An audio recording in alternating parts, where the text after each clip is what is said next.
അപ്പോൾ നമ്മുടെ അടിപൊളി നാരങ്ങാച്ചാർ റെഡി ആയിട്ടുണ്ട്. എല്ലാവരും ഈ രീതിയിലൊന്ന് വെച്ച് നോക്കണം.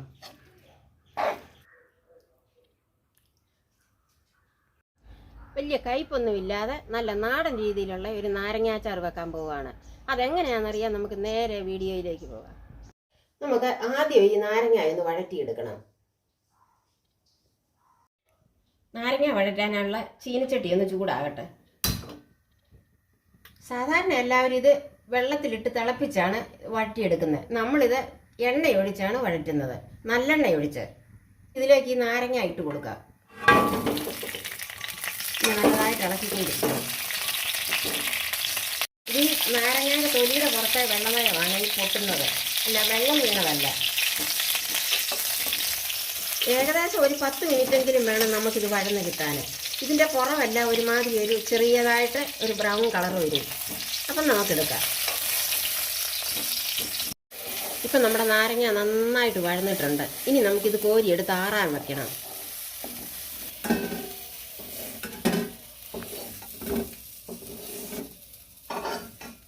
നമുക്കിനി ഈ വാട്ടി വെച്ച നാരങ്ങ നല്ല വൃത്തിയായിട്ടൊന്ന് തുടച്ചെടുക്കാം. നല്ല വൃത്തിയുള്ള തുണി വേണം അത് തുടയ്ക്കാൻ.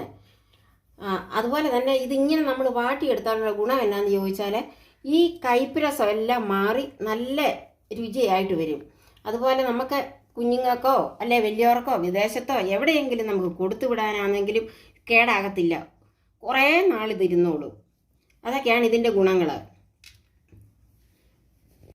ഈ നാരങ്ങ നമ്മൾ നല്ലെണ്ണയ്ക്കകത്തിട്ട് നല്ലതായിട്ട് വഴറ്റി ആറി തുടച്ച് വെച്ചിരിക്കുകയാണ്.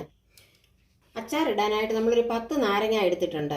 ഒരു 3 സ്പൂൺ മുളക് പൊടി, ഒരു 1/2 സ്പൂണ് കായം പൊടിച്ചത്, ഒരു 1.5 സ്പൂണ് ഇഞ്ചി ചതച്ചത്, 2 സ്പൂണ് വെളുത്തുള്ളി ചതച്ചത്, കറിവേപ്പില, ഉലുവാപ്പൊടി ഒരു 1/2 സ്പൂണ്, മഞ്ഞൾപ്പൊടി ഒരു 1/4 സ്പൂണ്, ഒരു 1/4 കപ്പ് വിനാഗിരി, ഉപ്പ് പാകത്തിന്, ഒരു 1/2 കപ്പ് നല്ലെണ്ണ, ഒരു 1/2 സ്പൂണ് കടുക്.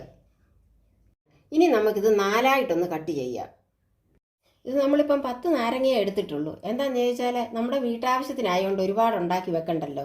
അതിനുള്ള സാധനങ്ങളായി എടുത്തിരിക്കുന്നത്. ഇപ്പം നമ്മൾ കൂടുതൽ എടുക്കുവാണെന്ന വരിയിൽ അതിനനുസരിച്ച് എടുത്തോണം. കുറച്ചാണ് എടുക്കുന്നെങ്കിൽ അതിനനുസരിച്ച് എടുക്കണം. നാരങ്ങ എല്ലാം കട്ട് ചെയ്ത് വെച്ചു. ഇനി നമുക്ക് അച്ചാർ ഉണ്ടാക്കാൻ തുടങ്ങാം. ചട്ടി നല്ലതായിട്ട് ചൂടായിട്ടുണ്ട്. ഇനി എണ്ണ ഒഴിച്ചു കൊടുക്കാം. എണ്ണ ചൂടായിട്ടുണ്ട്. കടുക് അങ്ങോട്ടിട്ട് കൊടുക്കുക. കൂട്ടത്തിലായി ഇഞ്ചി ഇട്ട് കൊടുക്കുക. ഇനി നമുക്ക് ഈ വെളുത്തുള്ളി ചതച്ചുകൂടെ അങ്ങോട്ടിട്ട് കൊടുക്കുക.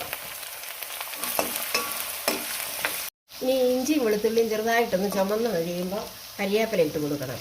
അത് കഴിഞ്ഞ് നമുക്ക് മുളക് പൊടി ഇടണം. ഇഞ്ചിയും വെളുത്തുള്ളിയും നല്ലതായിട്ട് മൂത്തിട്ടുണ്ട്. ഇനി നമുക്ക് ഈ കറിവേപ്പില കൂടെ അങ്ങോട്ട് ഊരിയിട്ട് കൊടുക്കാം. നമുക്കിതിലേക്ക് ഈ മഞ്ഞൾപ്പൊടി ഇട്ട് കൊടുക്കാം. ഇനി നമുക്കിതിലേക്ക് ഈ മുളക് പൊടി അങ്ങോട്ട് ഇട്ട് കൊടുക്കാം. മുളക് പൊടി നന്നായിട്ട് മൂത്തിട്ടുണ്ട്. ഇനി നമുക്ക് ഉപ്പ് അങ്ങോട്ട് ഇട്ട് കൊടുക്കാം. ഇനി നമുക്ക് പൊടിച്ച് വെച്ചിരിക്കുന്ന ഉലുവ അങ്ങോട്ട് ചേർത്ത് കൊടുക്കാം. ഇനി നമുക്ക് ഈ കായപ്പൊടി അങ്ങോട്ട് ഇട്ട് കൊടുക്കാം. ഇനി നമുക്കിതിലേക്ക് ഈ വിനാഗിരി അങ്ങോട്ട് ഒഴിച്ച് കൊടുക്കുക.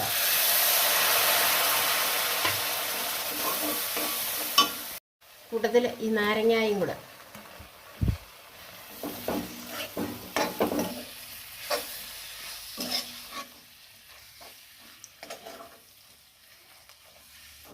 അപ്പോൾ നമ്മുടെ അടിപൊളി നാരങ്ങാച്ചാർ റെഡി ആയിട്ടുണ്ട്.